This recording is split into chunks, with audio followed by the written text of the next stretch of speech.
Hello guys, welcome back to my YouTube channel. आज पनि म तपाईँहरूको सामु एउटा छोटो भिडियो लिएर आइसकेको छु। त्यसले जापान जापान भन्छन् नि, उहाँहरूको लागि पनि एउटा सानो भिडियो लिएर आइसकेको छु। जापानी जीवन धेरै सजिलो छ भन्ने कुरा होइन, सबैलाई लाग्छ, तर जापानमा त्यति सजिलो चाहिँ छैन।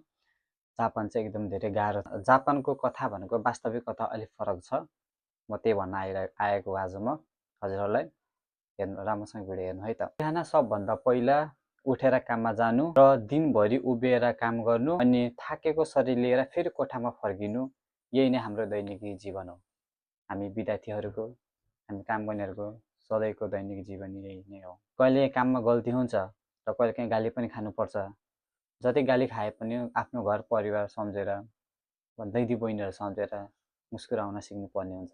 नेपालमा भएका आमा बुबा, दिदी बहिनी, दाजु बहिनीहरूको लागि सम्झेर हामीले जापानमा आएर राम्रो भविष्यको लागि मेहनत गरिरहेको हुन्छौँ। यहाँ कमाएको हामीले प्रत्येक ऐनको पछाडि एकदम पसिनाको मेहनतहरू एकदम झल्किरहेको हुन्छ। यदि तपाईँहरू पनि विदेशमा सङ्घर्ष गर्दै हुनुहुन्छ भने हार नमान्नुहोस्। हार कहिले मान्नु हुँदैन। विदेशमा सबैभन्दा गाह्रो काम पैसा कमाउनु मात्र होइन, गाह्रो त आफ्नो मान्छेहरूबाट, आफन्तहरूबाट टाढा बस्नु नै एकदम गाह्रो हो। आमाको माया, घरको खाना, साथीहरूको साथ सबैको याद आउँछ। भविष्य राम्रो बनाउने सपनाले हामीलाई अगाडि बढाउन सिकाउने छ। सङ्घर्ष आज हो, सफलता पक्कै नै भोलि हुनेछ। त्यही भएर कहिले पनि हार नमान्नु होला। राम्रोसँग गर्नुपर्छ, नआत्तिकन राम्रोसँग गर्नुपर्छ, बिस्तारै गर्नुपर्छ। त्यही हो, जापानको जिन्दगी एकदम गाह्रो छ। त्यही नै भन्न आएको हुँ। हस्त बाई, अर्को भिडियोमा भेटौँला है त।